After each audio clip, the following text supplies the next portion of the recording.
এই যে সামনে দেখতে পাচ্ছেন আমার হাজব্যান্ড, যদিও সে আমাকে প্রতি ঈদের দিন বিকেলে আমাকে রিক্সায় করে ঘুরে হাওয়া খাওয়াতে নিয়ে যায়। তো যাই হোক, আমি প্রতিটা বছরই ঈদে বলতে গেলে আমি যাওয়া বা ঘোরার কোনো একটা জায়গা পাই না। তো এবার ঈদেও আমার যাওয়ার মতো কোনো জায়গা নাই।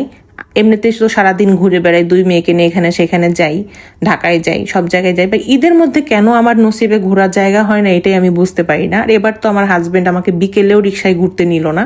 তো যাই হোক, হঠাৎ করেই আমার ছোট বোন আমাকে ফোন দেয় দুপুরের দিকে যে আপু চলো যাই একটু ভিতর থেকে কোথাও থেকে ঘুরে আসি। আর আজকাল সত্যি বলতে দেশের যে দিনকাল চলছে, যে সময়কাল যাচ্ছে, মেয়েদেরকে নিয়ে কোথাও যাওয়াটা অনেক রিস্কের ব্যাপার। যদিও সাথে ছেলে মানুষ না থাকে তো যাওয়ার কোনো চিন্তাও করতে পারি না। তো যেহেতু বোন জামাই ছিল আর তারা নিজস্ব বাইক নিয়ে তারা মানে হাজব্যান্ড ওয়াইফ বাইকে যায়, আর আমাদের জন্য একটা অটো ঠিক করে, সেখানেও একটা বিশাল বড় দুর্ঘটনার মতো ঘটে যাচ্ছিল আর কি। যাই হোক, দুর্ঘটনা বলবো না, এটা হচ্ছে অটোওয়ালার মিস্টেক। তো যাই হোক, যে অটোওয়ালাটা ঠিক করেছে সে নাকি আমরা যে জায়গাটা যাব, আমার বোন জামাইটা যে জায়গায় যাওয়ার চিন্তা ভাবনা করেছে, এটা হচ্ছে গাজীপুর জয়দেবপুর আরশিনগর রেস্টুরেন্ট। তো এই জায়গাটা আমি এর আগে কখনো আসি নাই, এবারই ফার্স্ট আসলাম। তো যাই হোক, অটোওয়ালা বলেছে সে নাকি চিনে।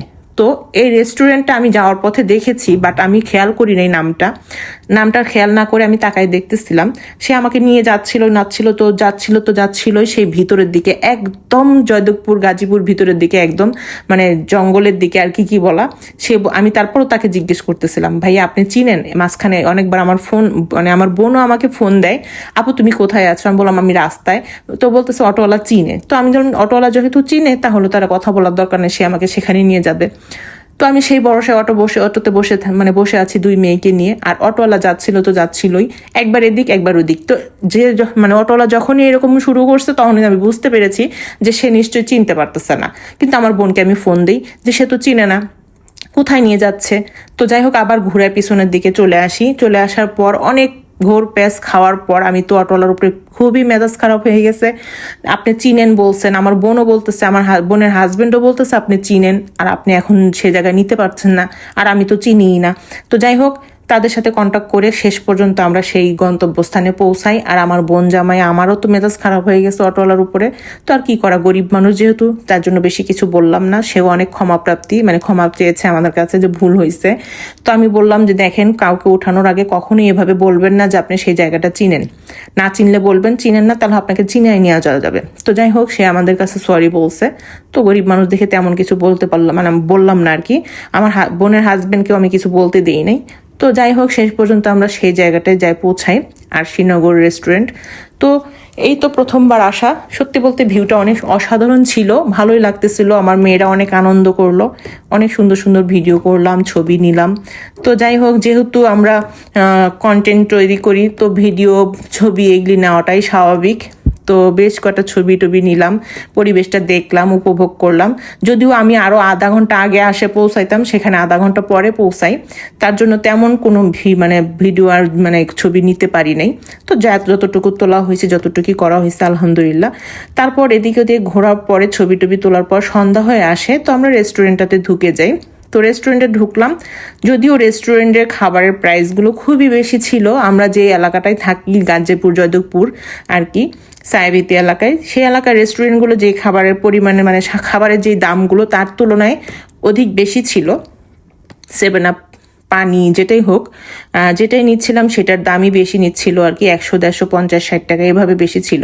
তাই আমরা সবাই মিলে তেমন একটা খাবার অর্ডার করলাম না, যেহেতু বেশ কিছুক্ষণ সময় আমরা পার করছি, আমাদের সবার একটু ক্ষুধা লেগেছে।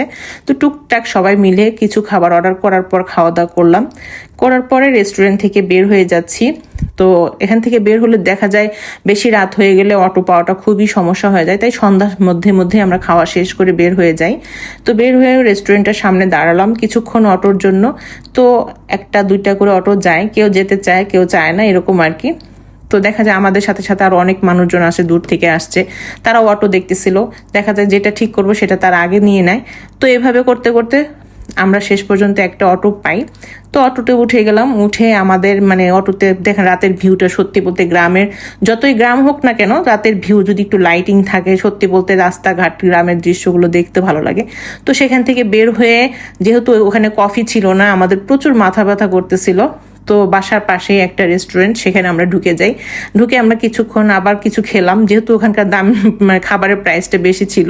তো আমরা এখানেও বসে বসে কিছু চা কফি খেলাম। খাওয়ার পরে আর কি ঈদের তৃতীয় দিন, যেহেতু দেখা যায় দোকানপাট তেমন একটা খোলা ছিল না, একটা খোলা পেয়ে ভাবলাম যে যেহেতু আমার বাসায় একটু কিছু প্রবলেম চলছে, গ্যাসের চুলায় আগুন থাকে না, রান্না বাড়া খুবই প্রবলেম হয়, নাস্তা পানি সেটা তেমন একটা বানানো যাচ্ছে না, অনেক প্রবলেম হচ্ছে।